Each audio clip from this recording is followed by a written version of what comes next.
The Heinemann Podcast is a production of Heinemann Publishing. Heinemann is a provider of resources written by real teachers for real classrooms. Heinemann values teachers as decision makers and students as curious learners. Discover the path to lifelong professional learning at Heinemann.com. Heinemann is dedicated to teachers. I'm Brett from Heinemann, and today on the podcast, we're discussing the value of teaching talk in the classroom. We're joined by Shana Frazin and Katy Wischow, co-authors of the new book, Unlocking the Power of Classroom Talk, Teaching Kids to Talk with Clarity and Purpose.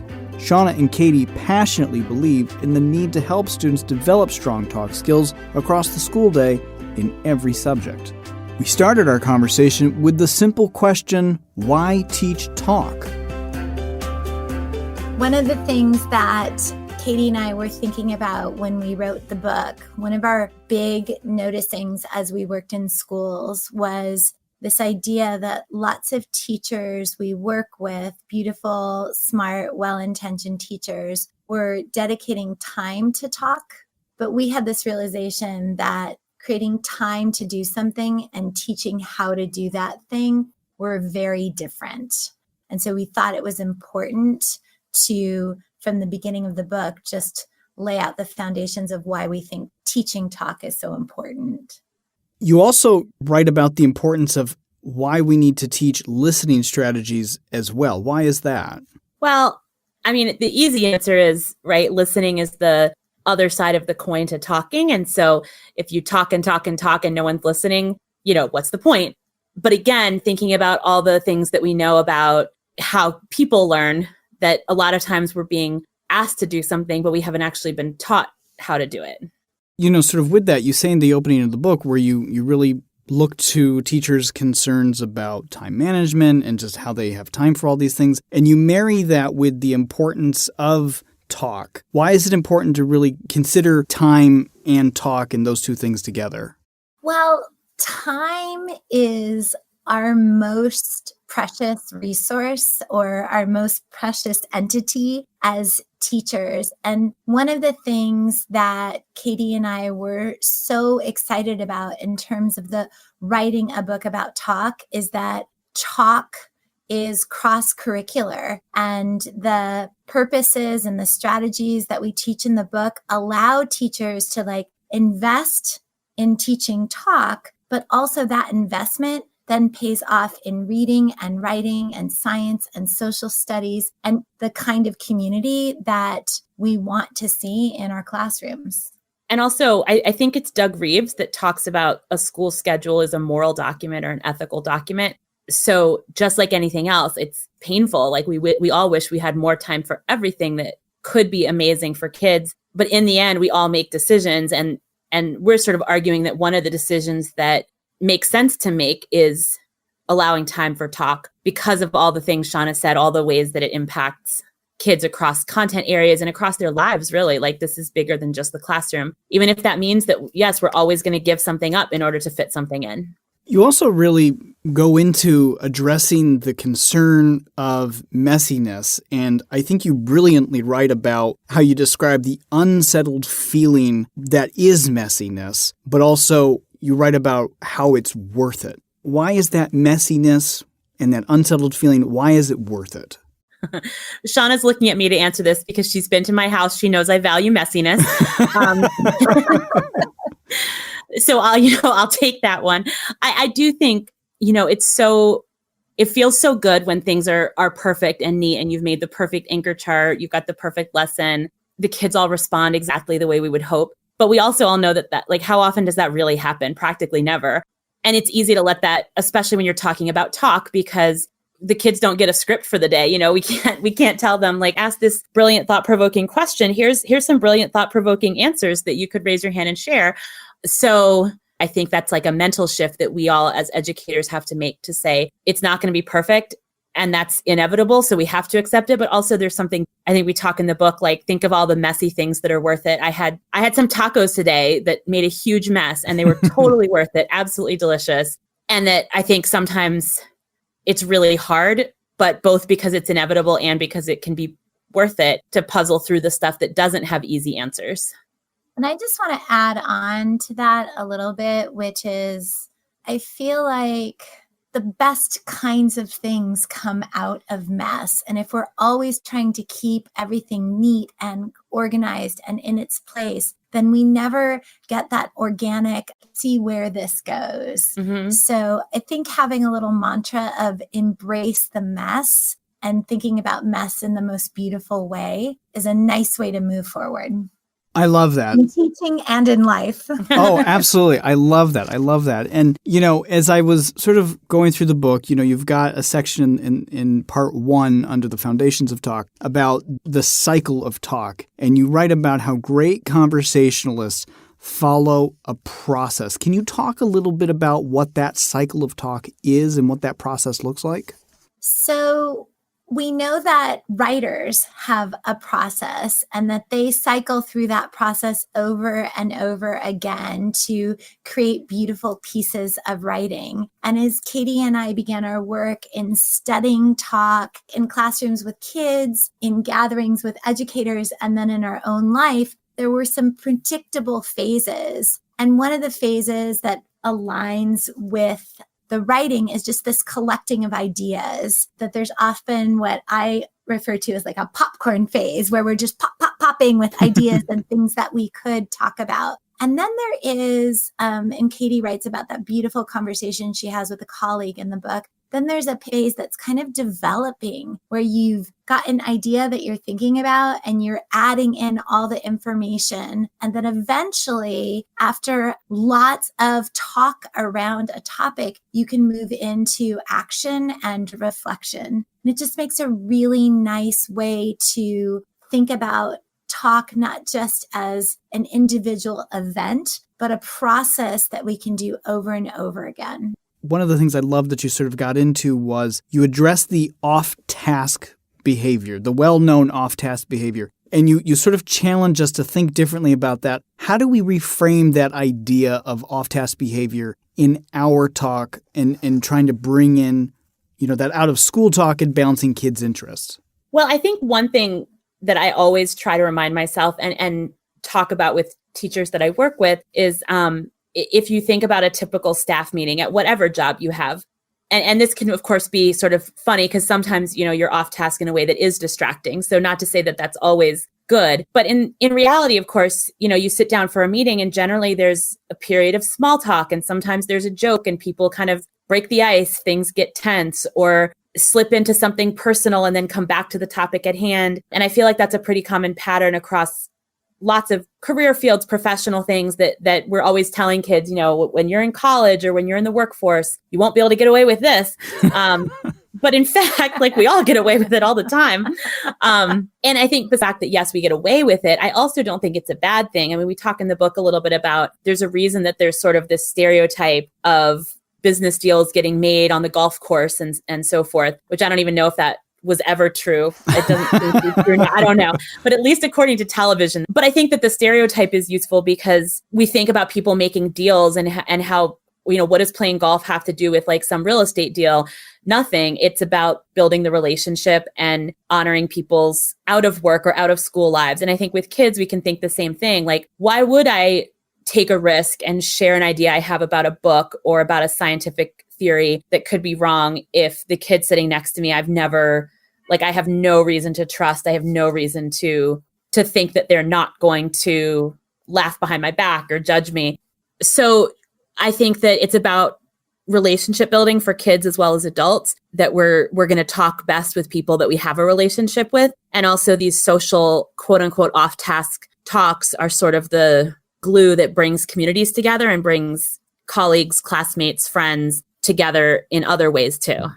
I love how relationship building is sort of a central part of the book throughout every section. The book is broken down into 3 parts: the foundation of talk, the purposes for talk, and then leveling up your talk, which I'm especially fond of because there's just a lot of good extra stuff in there. But throughout that, you've just got a tremendous amount of really smart and easy to access strategies. And I recognized a couple of things that I really liked. You've got talk games that you talk about, and then you even have one where you reference improv workshops, the yes and. Talk a little bit about some of these strategies that you have throughout the book.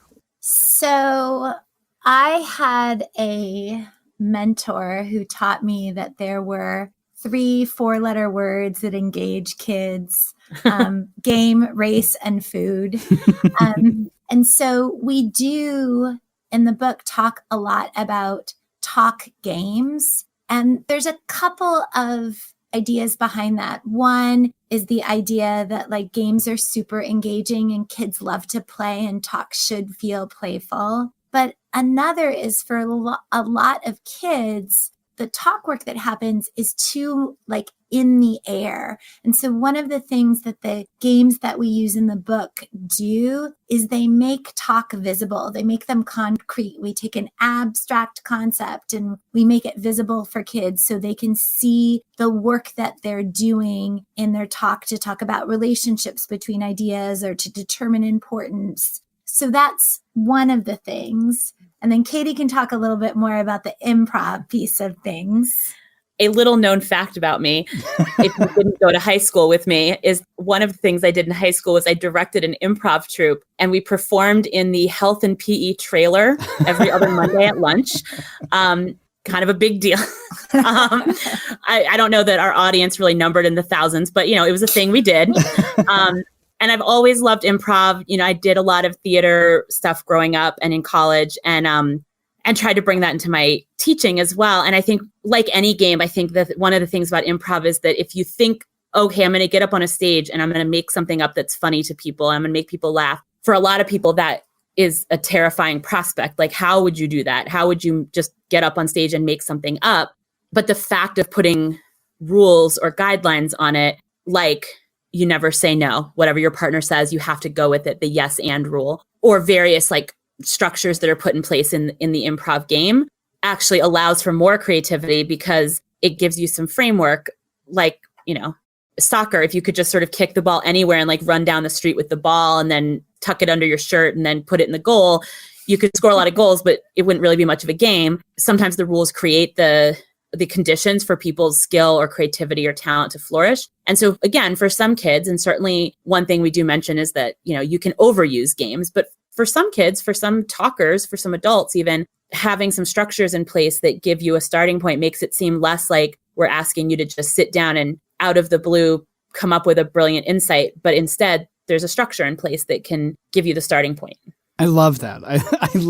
I loved reading about all of those. I thought they were also brilliantly used in how you explain everything out. You also sort of address the probably concern for some is you've got some students that are sort of over talkers, and then you've got some of those students that are sort of quiet and sort of fade into the back. How do you address sort of those two different styles of talking in the classroom? One of the things that we talk about in the book is there's a whole section, I think you saw in chapter 9 of like tackling talk trouble. And we try to address some of those personalities. And one of the things that actually our editor Zoe really helped us to work out was how I think a lot of times it's easy to say, well, that's the quiet kid or that's the loud kid. And it isn't necessarily so much that kids could be put into categories of they're always quiet or they're always loud, so much as, in this particular situation, whether that's a whole class discussion or a science lab group or a book club or whatever, that kid is being quiet or loud in that particular day and time. And so thinking about it as more fluid talk behaviors is one thing, that there are strategies that you can use to coach kids or to coach yourself to choose to speak up more or to speak up less, I guess, or to make room in the conversation for others. So I do think that's a big part of it, is realizing it's not like an inherent personality trait, but that it's a pattern and that you can decide to use a strategy to help you change that pattern when and if you want to, or when and if you as the teacher want to teach that. So, for example, if you have a kid who does talk a lot and maybe is sort of seen as an over talker, I think there's a real danger in being like, okay, so-and-so, you only get to talk 3 times today, because that kid probably rightly feels, well, I'm carrying the conversation here. I'm helping you out, teacher. Like I'm doing a good thing here, and feeling kind of shut down and a little peeved about that. Shana talks about one technique that she's used for that's been really helpful is to just separate the groups by that. You've got 4 kids who seem like over talkers at the moment. Great. You guys are like raring to go. So why don't you continue your conversation over in this corner. I'm going to take everybody else over to this corner of the room. So you're not necessarily slowing down the flow of the kids who are in the flow, but then you're sort of forcibly making some space for the kids who aren't in the flow yet. I kind of want to go back to talking about the messy for a moment, because the book is packed with lots of great videos where we can kind of see you both in the moment, sort of working with students and sort of practicing a lot of the things and modeling a lot of things that are in the book. But one of the things that you really stress in your writing, and I sort of see this immediately in the video, is being uncomfortable with silence and not jumping in to save moments. Help people sort of understand why that silence and being uncomfortable with that silence is so important. Actually, getting comfortable with the silence. I think that we sometimes forget as teachers how complex it is what we're asking kids to do. I'm always struck by the fact that sometimes kids just need some think time. They need some processing time, and we need to allow for that. And it's okay for there to be some quiet. Sometimes I'll just voice over kids and I'll be like, I can tell you're really thinking hard about this and you're getting ready. Like just the faith and the belief that they will have something to say and that something will be beautiful. I also think the idea of understanding that we can use a partner as a vehicle for rehearsal. So when no one's feeling comfortable talking whole class, to say, hey, just turn and share your ideas that you're thinking about with your partner and then we'll restart. Or that we can use our writing as a way that the book is just full of ways to like, okay, whatever's happening, great. Here are different things that you can try to support your students in getting their thoughts and their ideas and their feelings out into the world. And I think also with the messiness idea too, as much as we want to embrace the mess, sometimes it's not as messy as it feels or seems in the moment. A lot of times, even when I'm presenting to adults, I will say to them, I'm working on my wait time. If I ask even adults a question, think about such and such, turn and tell your partner, and it's silent. It's an incredibly awkward moment. And you start to run through all the worst case scenarios in your head of like, oh my gosh, the whole rest of this presentation is based on this turn and talk. What's going to happen here? But if you actually were to pull out a stopwatch or you check your phone, you check the time, it's 30 seconds of silence, maybe a minute. It feels like an hour, but it isn't. And a lot of times in classrooms, one of the things that we'll do together is we'll actually, pull out phones and time and say, okay, we're just going to let it be for 1 minute or 2 minutes or whatever. And it feels incredibly uncomfortable, but to the kids, it doesn't seem weird at all. It's, they're thinking it's just time, literally 1 minute out of their lives, out of their day. So sometimes it feels incredibly messy and like a failure, but to anyone observing on the outside, it would be totally normal and not even a blip.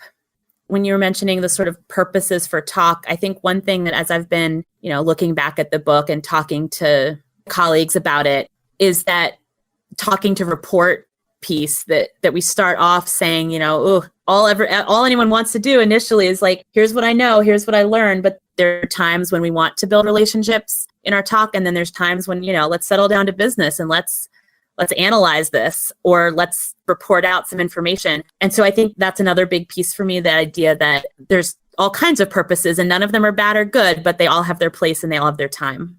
Well, and that reminds me of a spot. You write about talking to clarify, analyze, and argue. And you both write that within that is where the academic gold is. But you also say it's hard to teach and it's hard to coach. So how should that kind of talk be approached? Well, you mentioned earlier, Brett, the videos that come with the book. And I actually think the whole book is worth seeing Katy teach the math debate. I think the idea of setting kids up to do this work of taking questions that are messy, that aren't clear cut, and having them state a claim and provide reasons and evidence that go with that claim and get in conversation with others about it. And then to expect to be changed by that conversation is, I think in some ways, some of the highest level work the book does. My thanks to Shana and Katy for their time today. Be sure to read blogs from their book, Unlocking the Power of Classroom Talk, at blog.heinemann.com. And you can download a sample chapter at heinemann.com. Thanks for listening.